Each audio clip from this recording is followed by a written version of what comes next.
Olá, queridos. Retornando então da nossa terceira aula do terceiro dia, Jesus no tabernáculo. Jesus no tabernáculo, terceira aula do terceiro dia.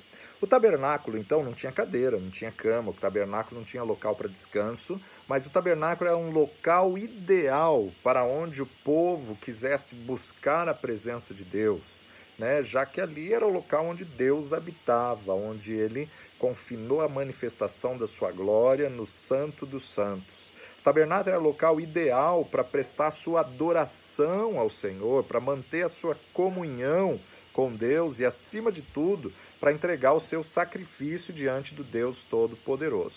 Então, essas duas peças, elas compõem o átrio. O átrio, ele é composto apenas para porta de entrada, altar de holocausto e bacia de bronze, bacia do espelho, né, do polido do bronze. Eram essas duas peças que eram na parte do átrio. Então vamos voltar lá para capítulo 27, versículo 9. Capítulo 27, verso 9 até o 19. O pátio do tabernáculo. Fará também o pátio do tabernáculo ao lado do meio-dia para o sul. O pátio terá cortinas de linho fino torcido, o comprimento de cada lado será de 100 côvados. Então, 50 metros, né? 100 côvados, 50 metros.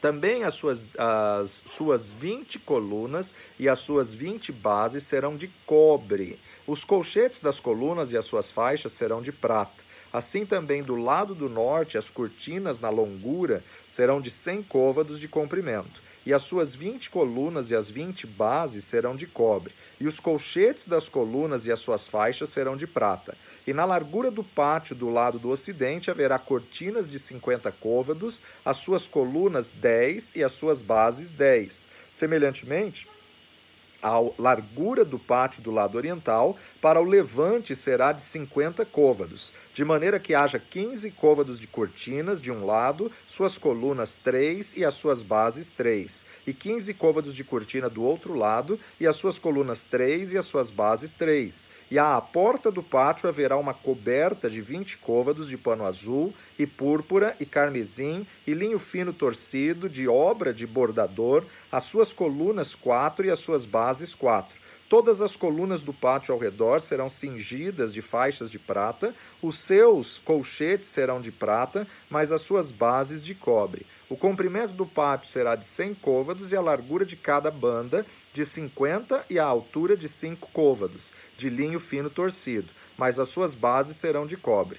No tocante a todos os utensílios do tabernáculo, em todo o seu serviço, até todos os seus pregos e todos os pregos do pátio serão de cobre. Então havia detalhes. Isso aqui, capítulo 27, Deus está falando como que deveria ser feito. Capítulo 38, como foi feito. Um é farás e o outro foi feito. Capítulo 38. Eles parecem similares, eles parecem bem semelhantes, sim, porque Moisés exigiu que se cumprisse tudo do jeito conforme Deus falou. Capítulo 38, de 9 a 20. O pátio. Fez também o pátio da banda do meio-dia ao sul. As cortinas do pátio eram de linho fino torcido, de 100 côvados. As suas 20 colunas e as suas 20 bases eram de cobre. Os colchetes dessas colunas e as suas molduras eram de prata. E da banda do norte, cortinas de 100 côvados, as suas 20 colunas e as suas 20 bases eram de cobre. E os colchetes das colunas e as suas molduras eram de prata. E da banda do ocidente, cortinas de 50 côvados,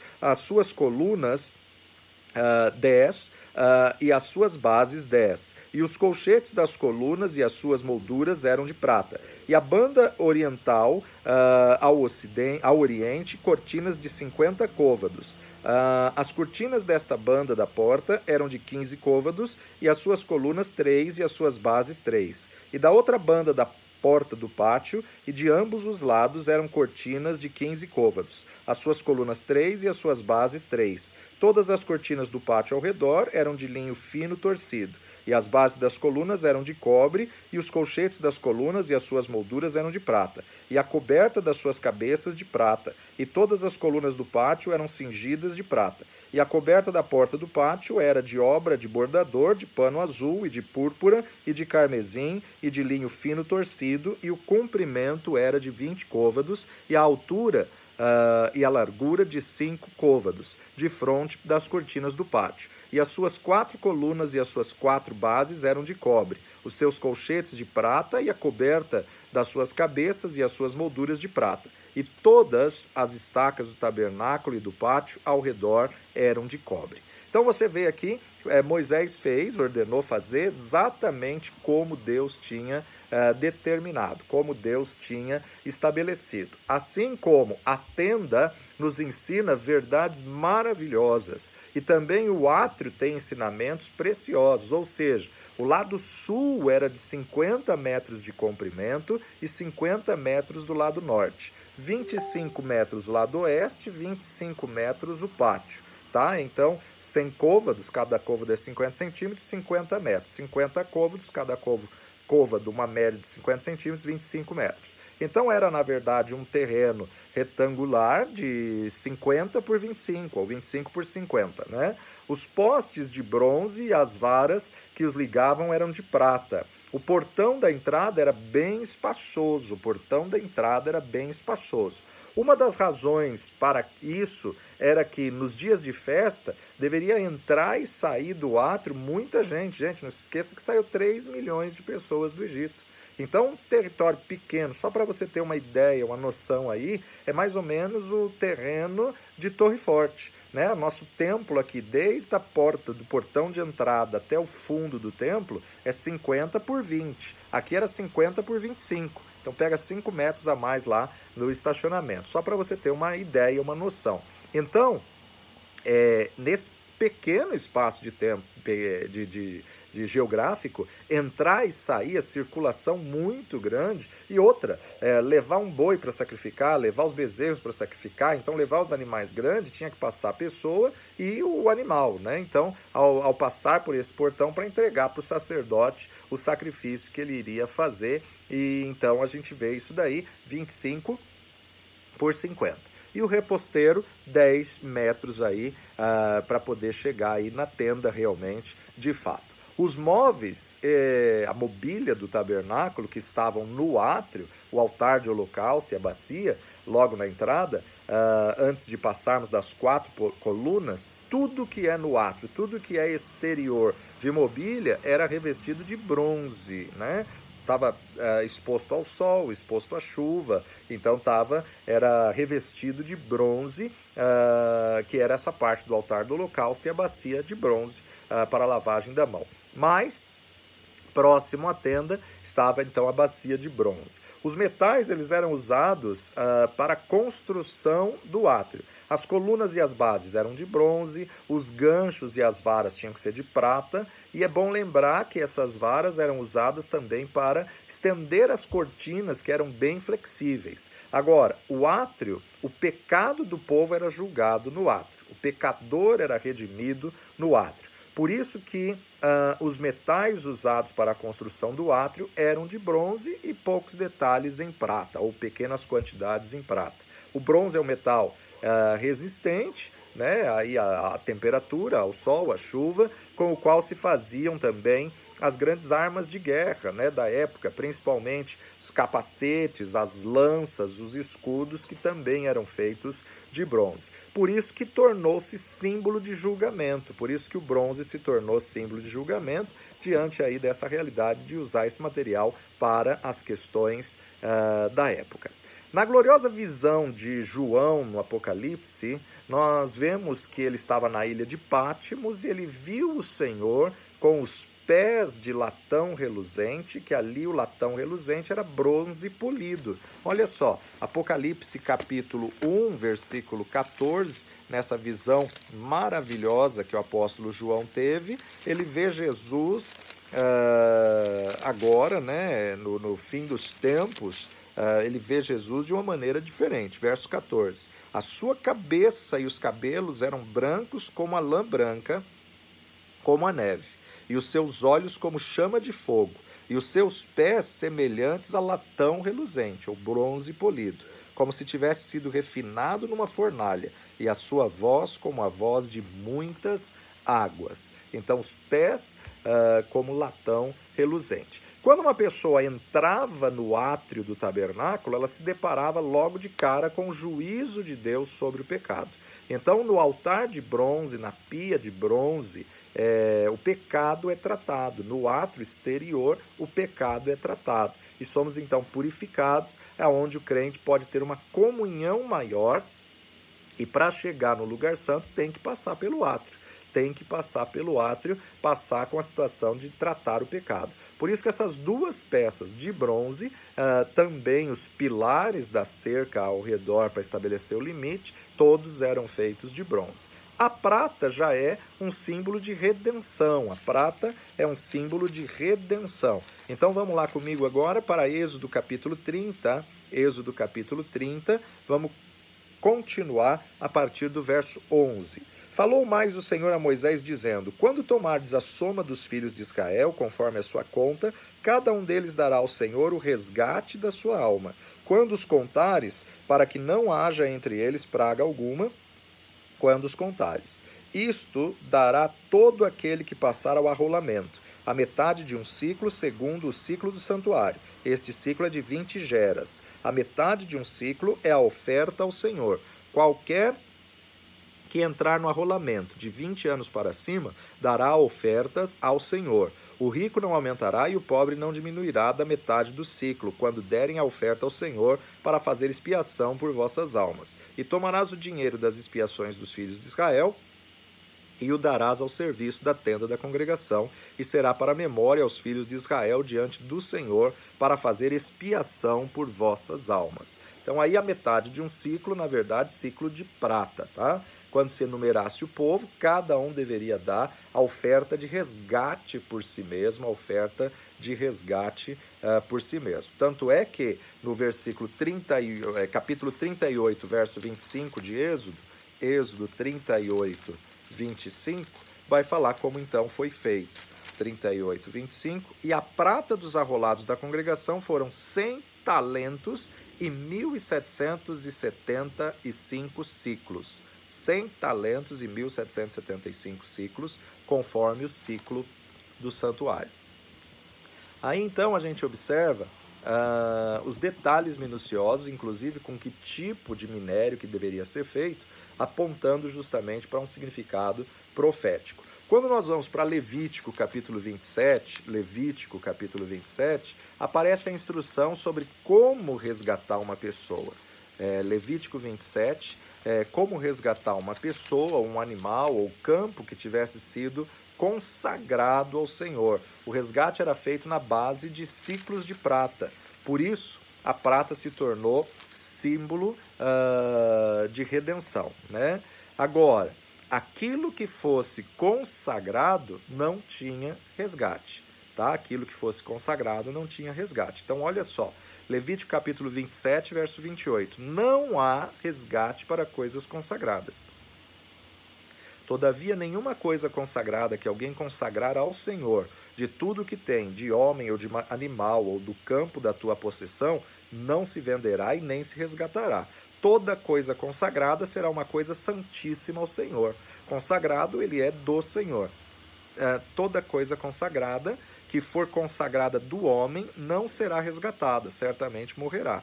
Também todas as dízimas do campo e da semente do campo, do fruto das árvores, são do Senhor, santas são ao Senhor. Porém, se alguém das suas dízimas resgatar alguma coisa, acrescentará o seu quinto sobre ela. No tocante a todas as dízimas de vacas e de ovelhas e de tudo o que passar debaixo da vara, o dízimo será santo ao Senhor. Não esquadrinhará entre o bom e o mal, nem o trocará. Mas, se em alguma maneira o trocar, o tal e o trocado serão santos, não serão resgatados. Estes são os mandamentos que o Senhor ordenou a Moisés para os filhos de Israel no Monte Sinai. Então, não há resgate para coisas consagradas. Não há resgate para coisas consagradas ao Senhor. Então, muitas vezes, na ignorância, a gente consagra um carro, consagra uma casa, depois você quer vender e não consegue.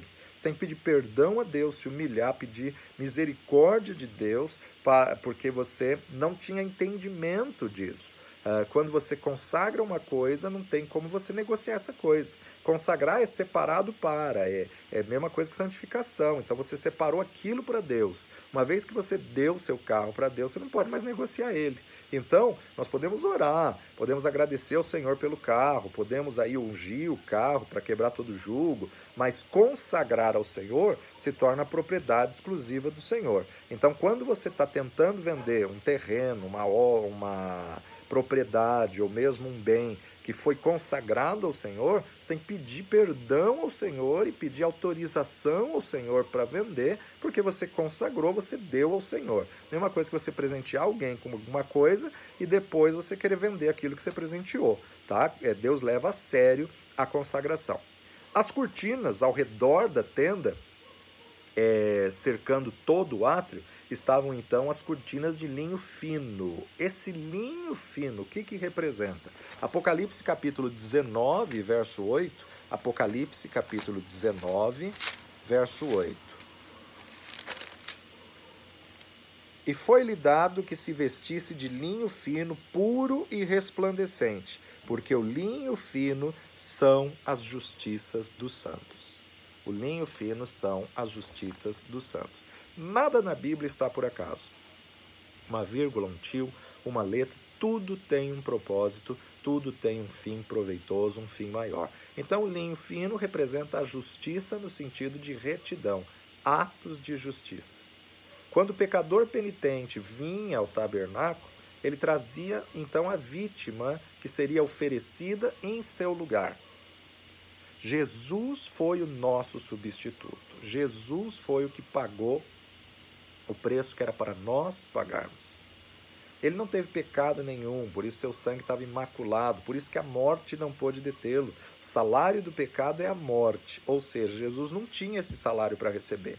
Mataram ele, crucificaram ele, mas ao terceiro dia regenerou, porque o seu sangue era puro, era perfeito, seu sangue era imaculado. Agora, o pecador, ele tinha que passar por uma porta, esse portão fala acerca de Jesus. Ele é o único caminho, a única verdade, a única vida. Vamos conferir isso daí lá em João capítulo 14, verso 6. João 14, verso 6, palavras de Jesus. Se a sua Bíblia está em vermelho, está aí em vermelho. Disse-lhe Jesus: eu sou o caminho, a verdade e a vida. Ninguém vem ao Pai senão por mim. 1 Timóteo, Paulo vai dizer no capítulo 2, versículo 5. Capítulo 2, versículo 5. Porque há um só Deus e um só mediador entre Deus e os homens, Jesus Cristo, homem, o qual se deu a si mesmo em preço de redenção por todos, para servir de testemunha a seu tempo. Então há um só Deus e um só mediador.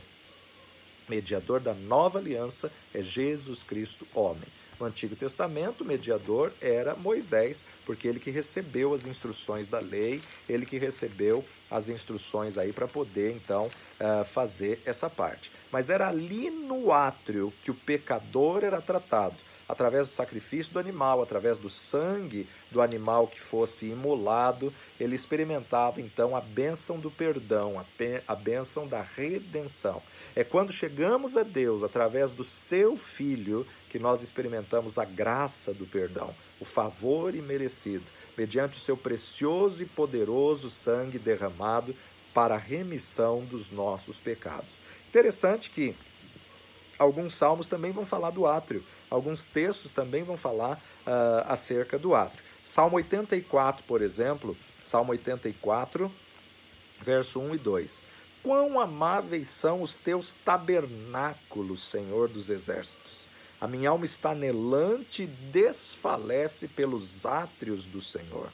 O meu coração e a minha carne clamam pelo Deus vivo. Então o salmista está declarando: quão amáveis são seus tabernáculos. Tabernáculos, a presença de Deus, local onde Deus está. E agora ele fala: a minha alma está anelante, porque ele tinha anseio de estar ali nas festas, de estar ali no tabernáculo, ao menos que fosse pelos átrios da casa do Senhor. Por isso também, Salmo 100, o salmista no verso 4, ele vai dizer assim: entrai pelas portas dele com louvor e em seus átrios com hinos, louvai-o e bendizei o seu nome. Toda festa era uma celebração maravilhosa, era uma celebração tremenda, gloriosa.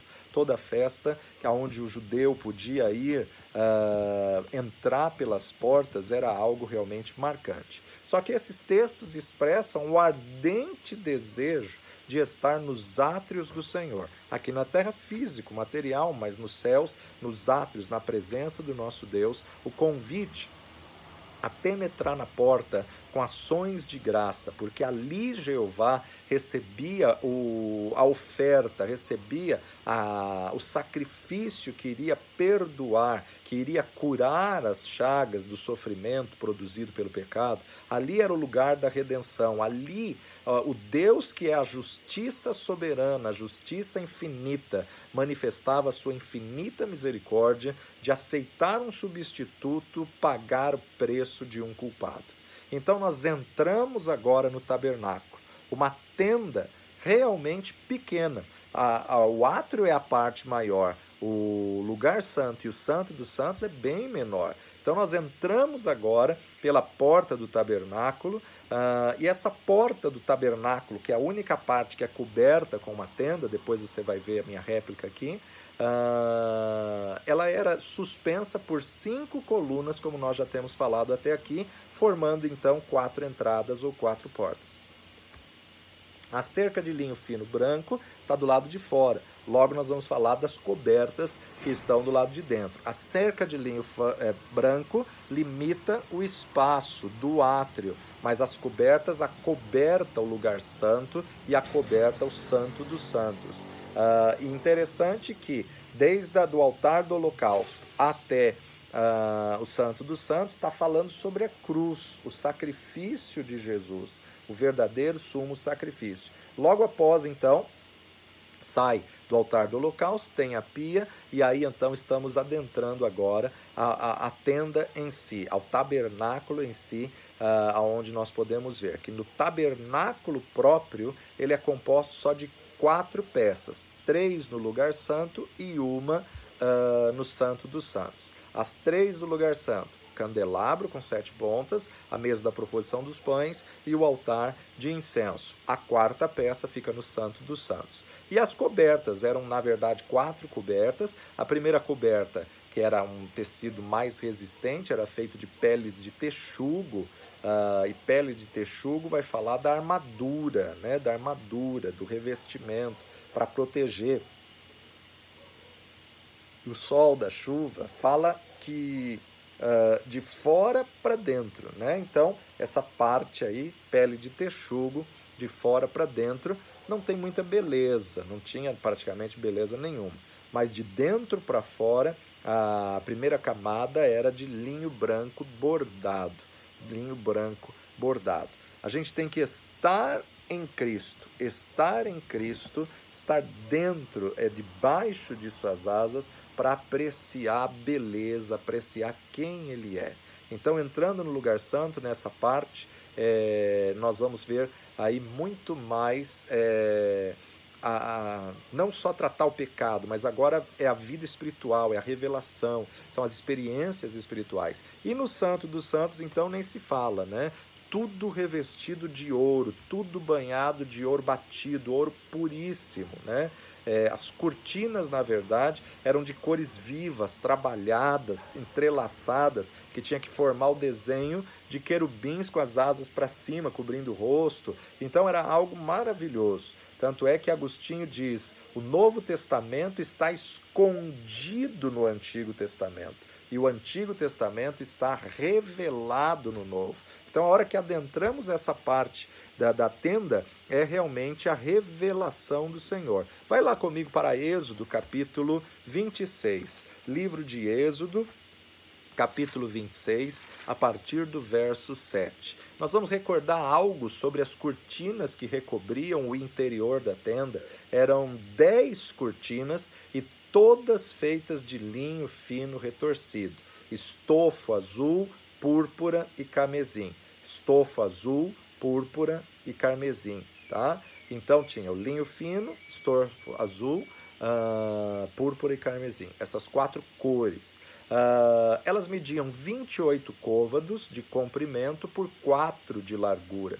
Então, aproximadamente era 12 metros e meio, 14 metros, né? 14 metros por 2 praticamente, tá? Estamos considerando o côvado 50 centímetros, então fica 14 metros por 2. E o linho fino, ele simboliza sempre a justiça, a retidão. O azul, lembrando a divindade de Jesus, né? Deus ama o azul, por isso que os céus é azul, por isso que você vê aí grande parte da água do mar, ele é azul, né? Então aí você observa, o azul lembra a divindade de Jesus, mostrando que ele veio dos céus à terra.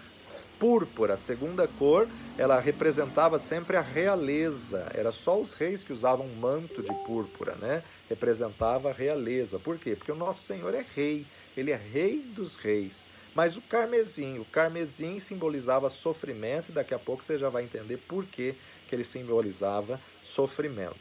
E aí, então, representa Jesus, o sofrimento de Jesus em nosso lugar. Então, vamos para Êxodo capítulo 26, as cortinas do tabernáculo. E o tabernáculo farás de 10 cortinas de linho fino torcido, entrelaçado, pano de azul, púrpura e carmesim, com querubins as farás de obra esmerada. O comprimento de uma cortina será de 28 côvados, 14 metros, e a largura de uma cortina de 4 côvados, 2 metros.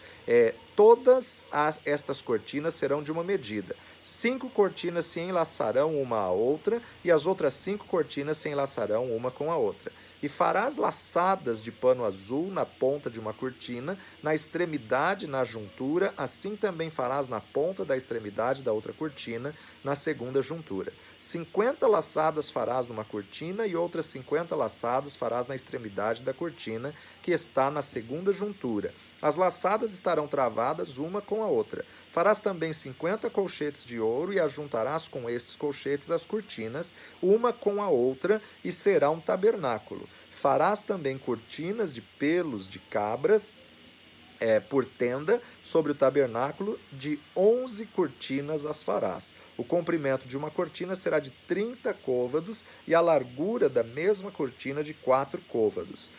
Estas 11 cortinas serão de uma medida. E as ajuntarás 5 dessas cortinas por si e outras 6 cortinas também por si, e dobrarás a 6ª cortina diante da tenda.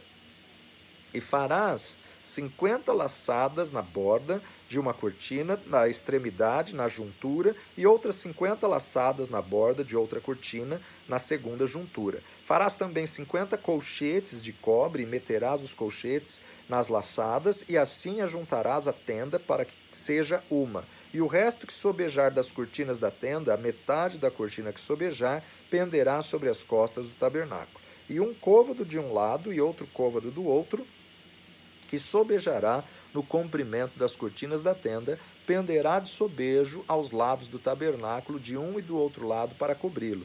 Farás também à tenda uma coberta de peles de carneiro, tinta de vermelho, e outra coberta de peles de texugo em cima. Outra coberta de pele de texugo exposta por fora. Então vamos recordar algo aqui sobre as cortinas que recobriam o interior da tenda. Eram 10, todas feitas de linho fino retorcido, estofo azul, púrpura e carmesim, e mediam então 28 por 4, que é mais ou menos 14 metros por 2, e o linho fino simbolizando a justiça, a retidão aí nessa posição. Outra coisa muito importante, a cortina externa eram 11, a interna eram 10, a externa eram 11. Uma a mais do que as internas. Por quê? Porque o seu comprimento, na verdade, tinha que cobrir tudo ao redor para não deixar chover lá dentro, não deixar tempestade de areia, de deserto e tudo mais acontecer, de danificar ali aquela parte do lugar santo. Tá? Então, o comprimento agora era de 30 côvados, 2 a mais, e a largura era a mesma que as cortinas internas, de 4 côvados. O material que era feito era bem diferente das cortinas internas. O material que é feito da cortina externa é pelos de cabra, com alguma coisa a mais, peles de carneiro, que não podemos confundir com as peles ou os pelos de cabra. Pelos de cabra é uma coisa, peles de carneiro é outra coisa. E também texugo. Texugo, alguns dizem ser um animal marinho, mas na verdade o que chega a uma tamanha concordância era um animalzinho tipo um esquilinho, um coati, tipo um gambá. Ele é um texugo, um animalzinho pequeno dessa forma. Então as peles tinham que ser tintas de vermelho, tá? Tingidas de vermelho. E aqui eram 11, né? Os pelos de cabra medindo 30 por 4, e ainda as peles de carneiro e os animais, ou texugo, né? Eram cobertas externas. Devido ao sol, ao vento, ao pó, a coberta tinha que ser muito resistente, porque o sol no deserto é escaldante durante o dia. E no interior da tenda o material era muito delicado, era muito belo, né? Para não apagar ali o fogo do candelabro. O seu interior ele era rústico, mas a sua aparência externa não tinha nada atraente, porque a beleza está dentro.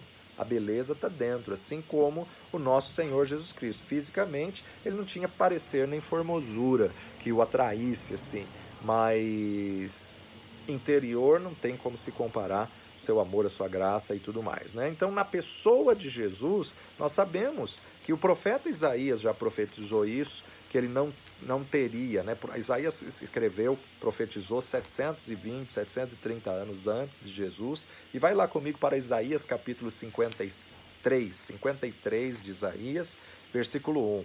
Quem deu crédito à nossa pregação e a quem se manifestou o braço do Senhor?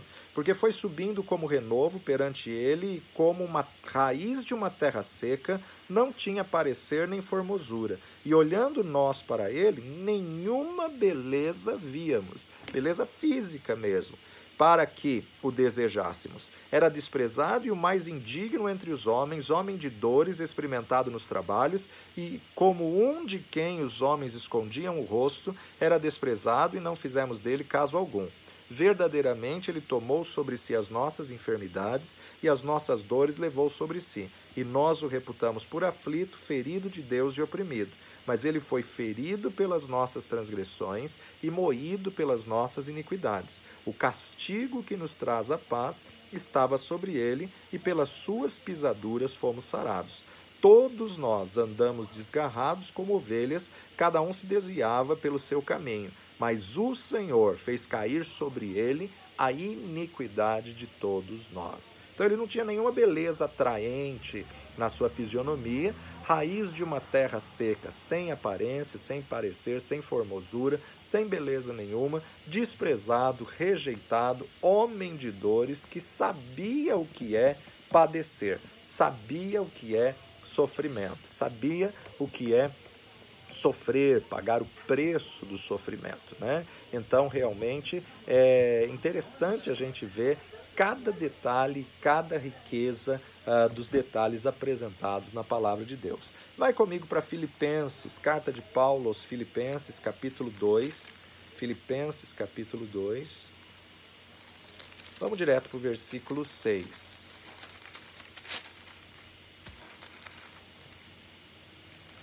Vamos ler de 6 a 8. Filipenses 2, de 6 a 8. Que sendo em forma de Deus, não teve por usurpação ser igual a Deus, mas aniquilou-se a si mesmo, tomando a forma de servo, fazendo-se semelhante aos homens. E achado na forma de homem, humilhou-se a si mesmo, sendo obediente até à morte, e morte de cruz. E morte de cruz.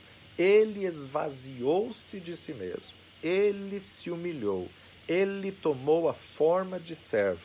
Agora, esta era sua aparência externa, mas interna, só o sacerdote podia entrar no santo lugar.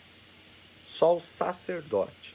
Nós, Jesus nos fez reis e sacerdotes. Hoje, todo aquele que aceita Jesus como Senhor e Salvador é sacerdote de Deus. Nós somos sacerdote. Isso não é só para um pastor, para um apóstolo. Ele comprou todos nós somos reis e sacerdotes. Ou seja, naquela época, só o sacerdote é que poderia contemplar a beleza do lugar santo. Só os sacerdotes que tinham acesso ao lugar santo. Quem não fosse sacerdote não podia entrar no lugar santo. E só o sumo sacerdote que entrava no Santo dos Santos uma única vez por ano. As demais pessoas tinham que ficar tudo no átrio. As demais pessoas... Aqui está o plano da vinda de Jesus. Que coisa linda e tremenda. Hoje todos nós temos acesso. Hoje todos nós podemos entrar não só no lugar santo, mas no Santo dos Santos, porque o véu do templo se rasgou de alto a baixo. Somente aquele que entra em aliança com Deus, aquele que passa pela cruz, é que pode ver a beleza de Jesus por dentro. Pode contemplar a beleza de Jesus por dentro. E a beleza desse pequeno ambiente, desse pequeno espaço, ela era composta de 3 mobílias. Candelabro com 7 pontas, mesa da proposição com pães em cima, 12 pães, 6 e 6, e o altar de incenso, que nós vamos ver na aula de amanhã. Esses 3 itens nós vamos estar trabalhando nessa nossa 4ª aula a partir de amanhã. Mas a mesa da proposição dos pães, mesa na Bíblia sempre aponta para a comunhão.